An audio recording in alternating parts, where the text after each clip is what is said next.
Salut à tous. Vous aimiez raconter des histoires qui font peur quand vous étiez enfant? Ou peut-être est-ce toujours le cas? On se souvient certainement tous à quel point nous aimions ça, mais les adultes recherchent de l'adrénaline, et beaucoup de gens passent par des moyens assez farfelus pour vivre des expériences extrêmes. Néanmoins, on a tous tendance à exagérer pas mal lorsque l'on raconte les détails de nos dernières aventures. Aujourd'hui, nous allons vous montrer des endroits si effrayants que vous n'aurez pas besoin de trop en dire pour impressionner votre public. Ce sont des lieux très sinistres, surtout la nuit. En bonus, à la fin de cette vidéo, nous allons vous apprendre une superbe farce d'Halloween pour faire peur à vos voisins. C'est parti!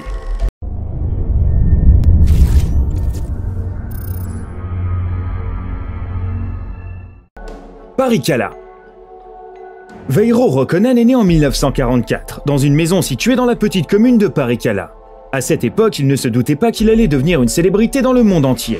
Le jeune homme était le cadet parmi ses 4 frères et sœurs, et était très timide. À 16 ans, il travaillait dans une usine à papier, mais cela ne lui plaisait guère. Il n'était heureux que lorsqu'il était à la maison. Loin des yeux indiscrets, Veiro a commencé à travailler sur le plus grand projet de sa vie, qui après sa mort sera connu comme l'un des endroits les plus effrayants de la Terre. Le sculpteur a réalisé des monuments en béton que vous ne verrez dans aucun musée au monde, car les expressions de leur visage sont tout simplement terrifiantes.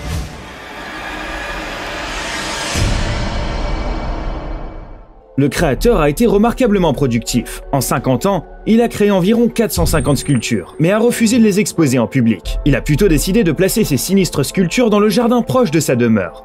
L'une des particularités du travail de Veiro est qu'il a utilisé des dents artificielles pour les statues. Par exemple, il a placé le dentier de son défunt père dans la bouche de l'une des sculptures. 3 ans avant sa mort, Veiro a été récompensé par le ministère de la Culture finlandaise. Naturellement, il ne s'est pas présenté pour remporter le prix. Toutefois, le sinistre parc de sculptures qu'il a créé se trouve toujours dans son ancien jardin. Aujourd'hui, des dizaines de milliers de personnes y viennent chaque année et aiment se promener parmi ces créatures effrayantes. Nagoro. Nagoro est un village étonnant, situé sur la plus petite des 4 îles principales du Japon, Shikoku. Autrefois, c'était un endroit très animé, où l'on pouvait voir chaque jour des gens se bousculer et des enfants pleins de bonne humeur. Mais tout a changé au début du 21e siècle. Le taux de croissance de la population a commencé à chuter, et les jeunes ont commencé à quitter les zones rurales pour se rendre vers les centres-villes.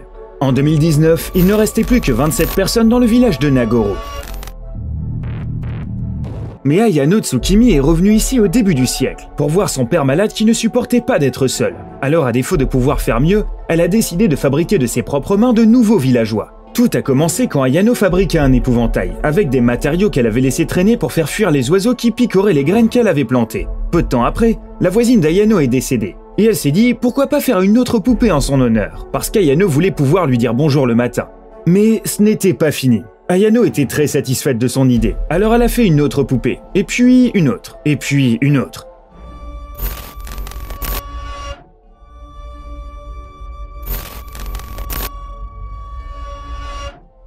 Elle a créé des poupées qui ressemblaient aux anciens habitants du village, ainsi que des poupées sorties tout droit de son imagination.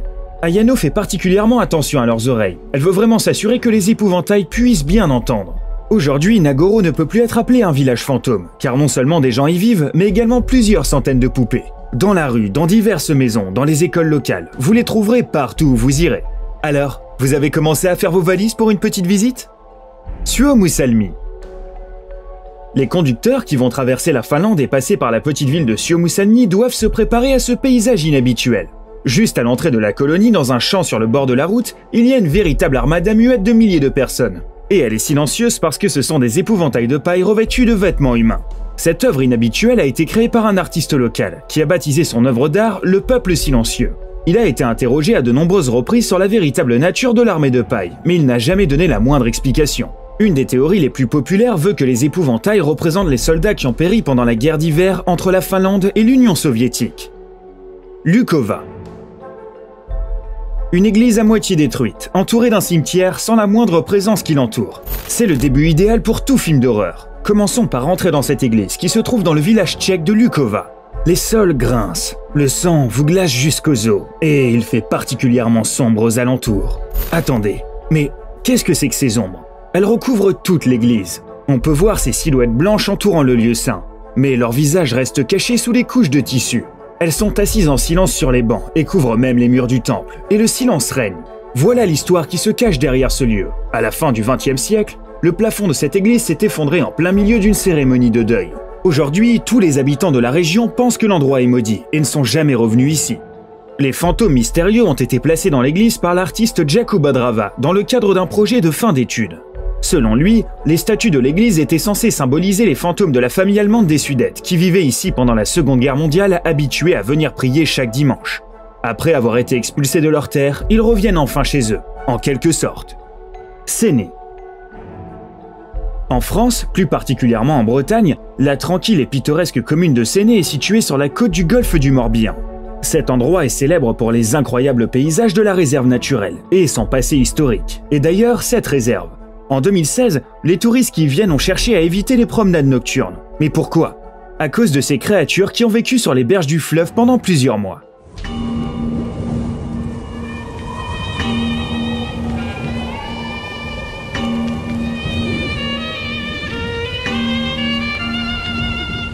D'étranges figures aux longs membres se cachent dans l'herbe et se penchent au-dessus de la surface miroitante de l'étang comme des créatures sortant de la forêt.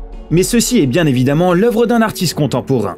L'auteur de la sculpture est Sophie Prestigiacomo, qui réalise ses créations à partir de boue et d'algues. Cette dernière affirme que ses œuvres incarnent le lien inextricable entre l'homme et la nature. Osawano. Il y a 4 ans, un photographe japonais voyageait à travers la préfecture de Toyama à la recherche de nouvelles idées et de paysages inédits. Mais il a fini par trouver quelque chose de tout à fait exceptionnel. Non loin de la ville d'Osawano, le voyageur a visité un petit village, et les habitants lui ont fait part d'un étrange lieu abandonné qu'ils étaient les seuls à connaître. Certains des habitants du village croyaient que des choses paranormales s'y produisaient la nuit. En suivant leurs instructions, le photographe s'est retrouvé dans un parc abandonné, envahi par les hautes herbes. Et là, soudain, il découvrait 800 statues de pierre qui ressemblaient à de vraies personnes, comme pétrifiées par le basilic de Harry Potter. Chaque statue portait un vêtement distinct et présentait des caractéristiques particulières. Il ne s'agissait pas seulement de plusieurs centaines de monuments identiques, bien que cela n'aurait guère rendu la vue moins effrayante. Il s'est avéré que l'armée de pierre avait été commandée par un riche président local, Mutsuo Furukawa, à un sculpteur chinois, pour une très importante somme d'argent. Au fait, la statue de Furukawa se trouvait aussi à cet endroit. Le président voulait s'immortaliser, et immortaliser tous ses proches pour les générations futures. Mais curieusement, tout le monde avait oublié ce lieu. Aujourd'hui, le parc est plein de visiteurs, et le rêve de Furukawa est devenu réalité. Et cela ne lui a coûté qu'une 60aine de millions de dollars. Xochimilco. Les célèbres canaux de Xochimilco, qui ont été construits par les Aztèques dans l'Antiquité, se trouvent dans la partie sud de la ville de Mexico, la capitale du Mexique. On y trouve généralement de nombreux touristes et une ambiance très festive. On peut y entendre des appels de vendeurs et des chants folkloriques un peu partout. Néanmoins, il existe un endroit où cette petite fête n'arrive jamais. Il s'agit d'une petite île située au milieu de Xochimilco.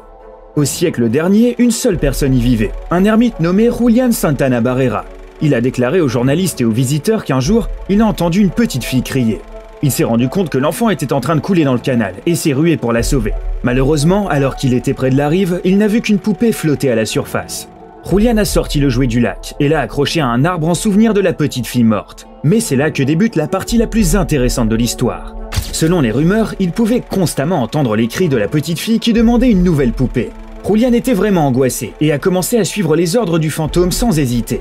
Il attrapait des poupées dans le canal ou demandait à d'autres personnes de les lui apporter. Bientôt, il y a eu plusieurs centaines de jouets autour de l'île, mais le mauvais esprit en demandait toujours plus. Au bord du désespoir et de la folie, Julián a commencé à les défigurer.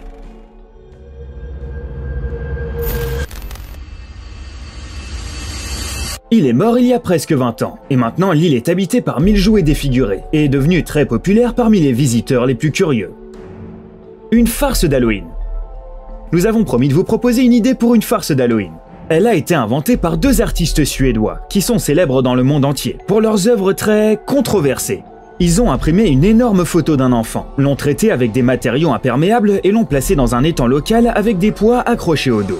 La farce est toute simple à faire, mais elle provoquera plus d'effroi que la majorité des films d'épouvante. La photo mystère est à peine perceptible à la surface de l'eau. Sinistre. Donc si vous voulez faire quelque chose de similaire, vous ne devriez pas le faire en pleine ville, où vous pourriez vous attirer des ennuis. Un lac ou une rivière en zone rurale serait une bonne option.